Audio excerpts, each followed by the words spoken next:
Many thanks for joining us. The United States has commended Nigerian government for its renewed commitment to expediting trials of terrorism and related offenses, describing the recent convictions of 386 militants as a significant step towards accountability and justice. In a statement, Masad Bolus, senior advisor to President Trump for Arab and African Affairs, said the convictions following years of delays in the courts demonstrates Nigerians' determination to tackle extremism through the legal system. The advisor said the United States believes that timely and transparent legal processes are critical in confronting extremism and reinforcing public trust in judicial institutions. Bolus emphasized that upholding the rule of law is essential for Nigeria's safety, stability, and long-term security, adding that the U.S. supports continued efforts to strengthen judicial efficiency and fairness across the country. The convictions mark a major development in Nigeria's ongoing fight against terrorism, particularly in the Northeast, where Islamist insurgencies have long posed a serious threat.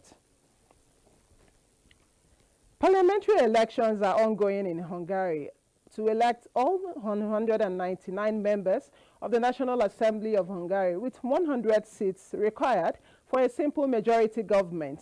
133 seats are required for a two-thirds supermajority, with the power to amend the constitution of Hungary. This is the 10th parliamentary election since the resumption of free elections in 1990. Observers have voiced concerns about potential vote rigging by the ruling Fiscal DMP government. Across Republic of Benin, citizens vote on Sunday to choose a new president after the expiration of the tenure of the outgoing president, Patrice Talon. With no restriction of movement, officials of the National Electoral Commission and voters were seen at the polling units across Cotonou as early as 7 o'clock in the morning. Kelvin Ewonaye reports. Early Sunday morning was calm in Cotonou. It is election day in a country that has shown resilience to keep its democracy running. Election officials and voters were early to the polling centers. So was the ECOWAS Observation Mission delegation led by former President of Ghana, Nana Akufo-Addo, who monitored the process across Cotonou.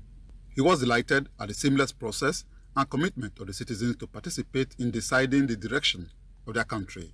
For the voters, it was an obligation that brings a sense of belonging and patriotism. A very important day for us.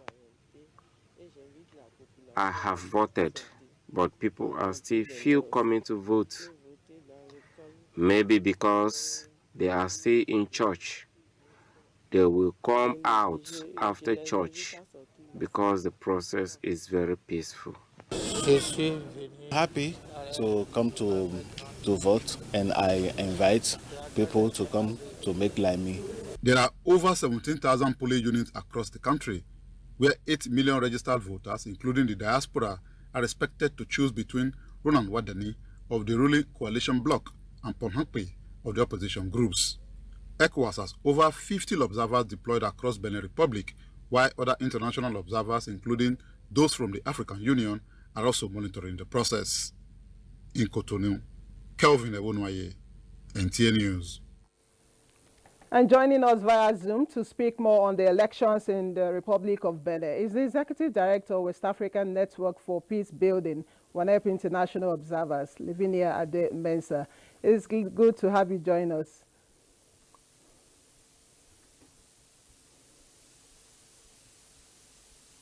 Hello, Mike.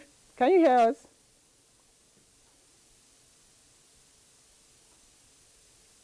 Hello?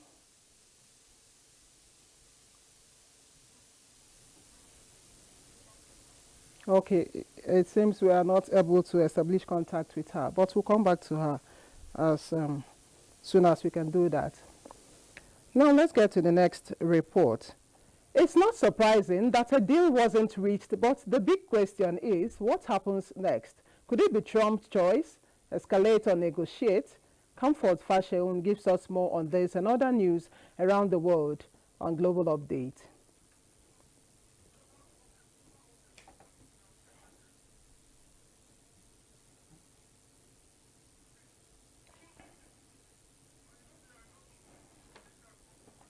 Okay, we'll bring you that global update subsequently. And this is the news on NTA International. We'll take a break here. There will be more reports when we return. Do stay. Many thanks for staying on. Jigawa State Government has taken another step towards strengthening its agricultural sector and diversifying the state's economy as it secures a strategic partnership with an Indian-based poultry giant, Srinivasa Farms. Muhammad Musa Askira reports that the collaboration was concretized at the government house in Dutse during a return visit to Jigawa by the poultry company. The collaboration is part of ongoing efforts by the administration of Umar Namadi to unlock the vast agricultural potential of the state and attract foreign investment. This development follows the governor's investment drive to India last year, which has continued to yield positive outcomes through partnerships with reputable agricultural firms. At a high-level meeting held at the government house in Dutse, officials of Srinivasa's farm concluded a 3-day feasibility and visibility study across selected locations in Jigawa. Presentations by the company highlighted the state's strong potential for large-scale poultry production, citing favorable climatic conditions comparable to those in India, as well as the availability of land and manpower.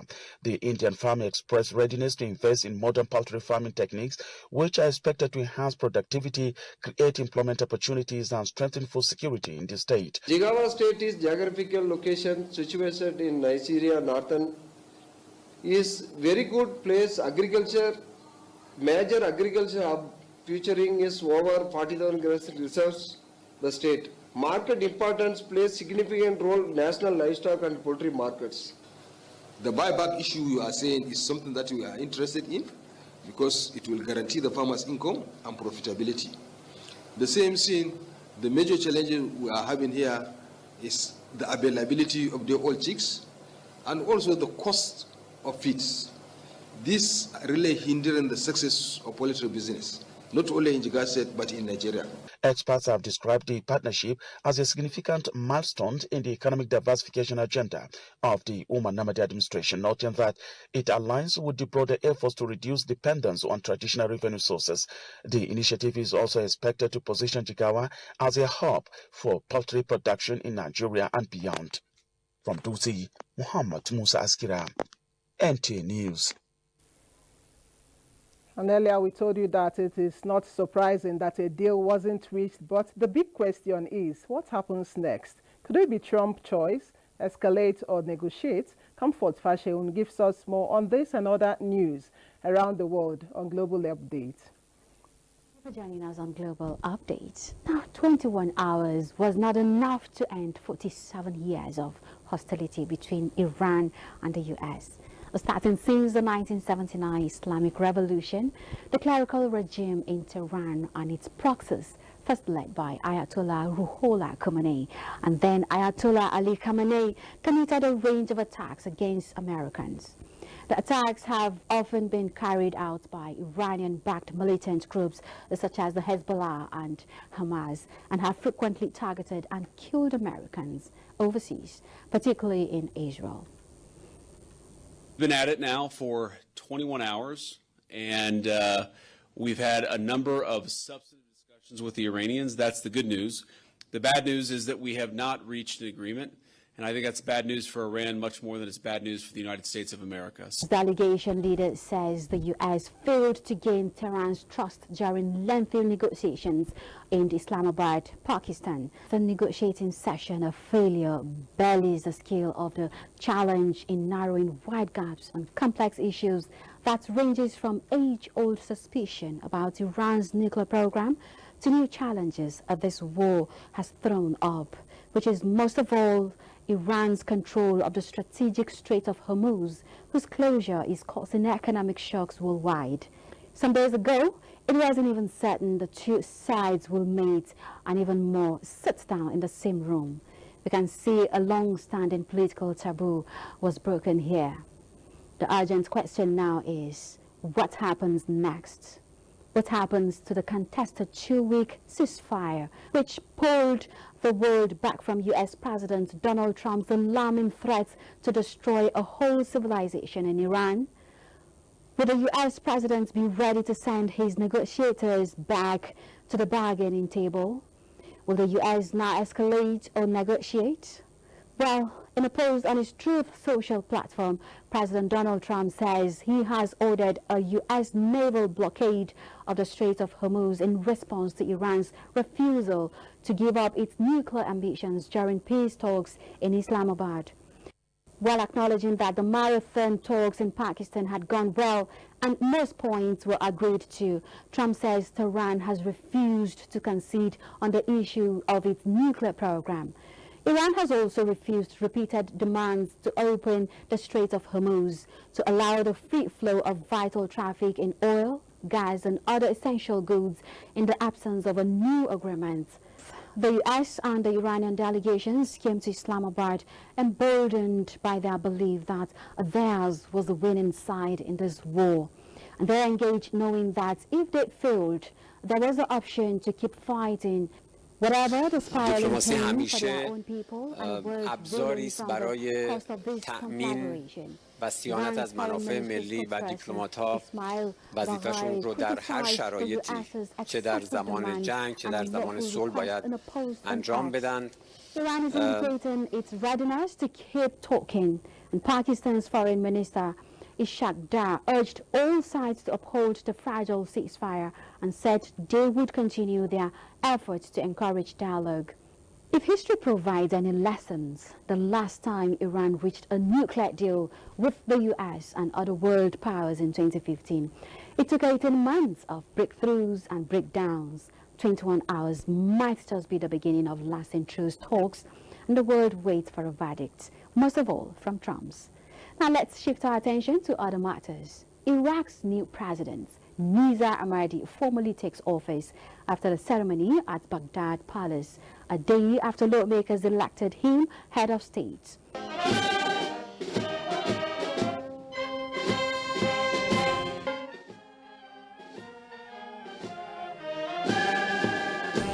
Iraqi lawmakers elected Nizar Ahmadi as the country's new president on Saturday, following political disputes that delayed the vote and the formation of the next government. Ahmadi now has 15 days to appoint a prime minister who is expected to be former head of government, despite U.S. concerns over the choice in previous weeks.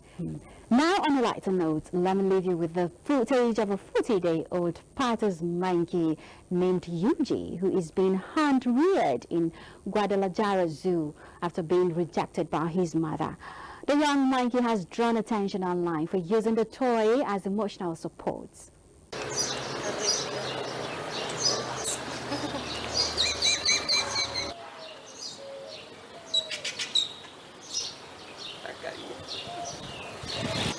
Ah, está bien. Quítame la mano. Pero no sé por qué con el sol como que se tostan. Ay, la pupa. I'm Comfort Fashion. Many thanks, Comfort. I will now rejoin the Executive Director, West African Network for Peace Building, WANEP International Observers, whom we earlier joined via Zoom, Livinia Ademensa, to speak on the elections in the Republic of Benin. It's good to have you join us.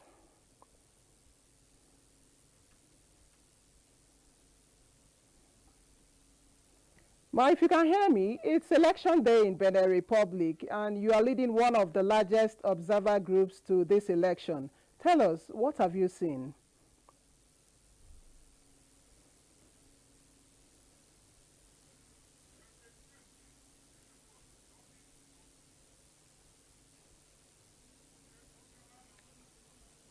Okay.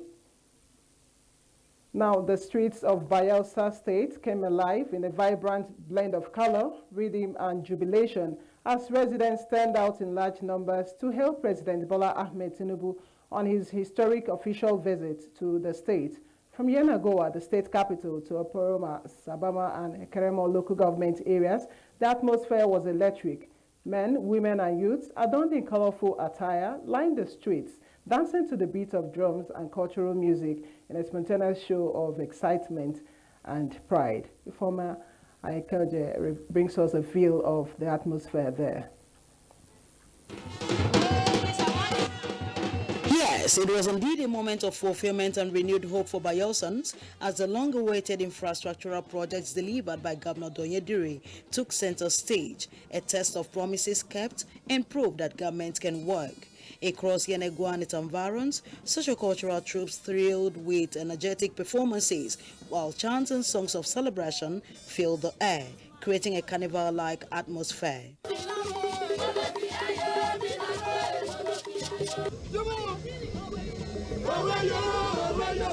The joy was unmistakable as residents expressed appreciation for projects they believe will positively transform their lives. It's not like a dream that our customer is about to kick off. So we are very happy. And as soon as the president finished that, there will be light in Bayelsa. And it's a very great achievement. Kudos to my governor. At the heart of the celebration are key projects, including the recently completed dualized new Yenagua City Road 1, the Yenagua-Oporoma-Okobie Road, linking previously hard-to-reach communities, and the Bayelsa Independent Power System, initiatives expected to transform the socio-economic life of the people. Achievements for Bayelsa State, because this is the first of its kind and the governor is really doing well. The project is a life-transforming project because it will boost businesses, it will create more job opportunities for the youth of Bayelsa State. The excitement was palpable not just among people of the state but also among guests who joined in the celebration of what many describe as a new phase of development for the state. We're happy that Anijo's son is making all of us proud in this country to stabilize and promote development in these states. Go to Nembe Brass Road and you see where road is built on water. These things are milestones. Go to the stadium and see what is happening. Is it the Secretariat? Is it the Cremor Road? Is it, what will I not mention? It has been wonderful. As the presidential motorcade moved through cheering crowds, the unity of purpose was clear as people from all walks of life maximized the opportunity provided by the public holiday declared by the state government to welcome President Bola Ahmed Tinubu, who inaugurated the projects. Beyond the celebrations and the speeches, the day actually belongs to the Bayelsa people, whose shared excitement reflects in their drums, their dances, and the beautiful display of culture, showing gratitude for the signature project, which they say will sure improve the socio-economic life of the people. From the gas turbine plants, Yenagua, Bayelsa State, Ifoma Ihoje, NTA News. Cosmopolitan University in Abuja has matriculated 430 new students into various facilities of the institution with a charge to be innovative-minded towards solving modern-day challenges facing the globe. Francis Udojo tells us more. Students, 430 of them with management staff and members of the university governing body, signaled the commencement of the matriculation ceremony. The registrar of the Cosmopolitan University, Mani Ibrahim Ahmad, on behalf of the Vice-Chancellor, admitted the students following a matriculation oath. And protect the good name of the university. The university positioned to be a dominant in ICT and the innovation world, the students admit it is a laudable opportunity to be part of the molding process. Ever since I came to this school, I've learned so much. I want to become a lawyer and make my family proud, then make justice in this Nigeria. I want to be a computer scientist. And I plan on creating an app actually, and I would love the app to be of a very good use to this country. I'm happy and I'm thanking God for keeping me alive. I matriculated last year and over time I can see a lot of changes in my life. I'm really impressed with their investment in clean energy. I think the institution is a great one and the organization really is top-notch. The Minister of Innovation, Science and Technology, represented by the Director General, National Center for Technology Management, urged the newly admitted students to be innovative-driven as the world tilts toward solving problems associated with technology. A lot of things are happening in the area of healthcare, nursing robots, cancer care, and all of that. If you solve that problem, you have solved the problem for not only Nigerians, but all generation of black people. We need to change our rule books. These young people are the ones who are going to change the rule books. For the Vice Chancellor of the university, Professor Carl Adam, and other keynote speakers, the institution is highly equipped with researchers and ICT-driven mechanism to support students in practical application of science and technology in solving modern-day challenges with regards to food insecurity, climate change, and other issues needing technological solutions in Nigeria and the world. This is where we are able to help the students develop and nurture their creative spirits. It could be health scientists learning how to use AI. The next 5 years, the professional professions, all of the professions will change. Then you expose the students right from the beginning to the real world of work. It doesn't in any way reduce or decrease what they need to learn in terms of theory, but it gives them a practical step to start thinking about real world solutions to the serious and series of challenges that we are facing today. This matriculation is the third since the establishment of the Cosmopolitan University. The institution has 3 faculties: Allied Health Sciences, Computing and Engineering, Management and Social Sciences. The institution runs 16 programs including radiography, medical laboratory, agricultural extension, as well as law. Francis Udojo, NTA News. The National Coordinator of the Presidential Initiative for Unlocking the Healthcare Value Chain, PIVAC, Dr. Abdul Mukhtar, says the present government will continue to prioritize strengthening local healthcare manufacturing capacity. He said this during his courtesy visit to Codexbio Limited in Ogun State. He described the company as a shining star in the country's medical industrialization efforts, particularly in the production of diagnostic test kits. He noted that the visit was aimed at assessing progress made over the past 2 years and evaluating the impact of government interventions in the sector. You are a national asset that government must do whatever we need to do to support you to make sure you get whatever you need to get. The President Bola Tinubu's mandate to visit to see how we are doing. I know there are challenges and we noted those challenges, and I'm giving you again commitment of government that will continue to do whatever we can to support you. Codexbio's world-class facilities, advanced automation, and annual production capacity of over 147 million test kits, stressing that the company represents a critical national asset. He reaffirmed the federal government's commitment under the Nigeria's First policy, championed by President Bola Ahmed Tinubu, to prioritize local manufacturers in procurement and provide policy and financial support. Maybe mapping what we have in the country and how much progress that we've made. So for me, you've been part of this journey, and we're very grateful that you haven't forgotten us. He also praised the company's investment in human capital development, describing it as vital to building a sustainable healthcare ecosystem, while assuring that identified challenges would be addressed to enable continued growth and global competitiveness. The Ministry of Solid Minerals Development has teamed up with the North Central Development Commission to unlock the vast mineral potential of the North Central region and increase jobs through mineral processing. Receiving the management team of the North Central Development Commission in his office, the Minister of Solid Minerals Development, Dele Alake, disclosed that more than 300 small-scale and artisanal miners have been organized into cooperatives as part of ongoing persuasive efforts to steer them away from illegal mining and integrate them into the formal sector. And that's the news on NTA International. We thank you so much for watching. I am Chinenye Owe.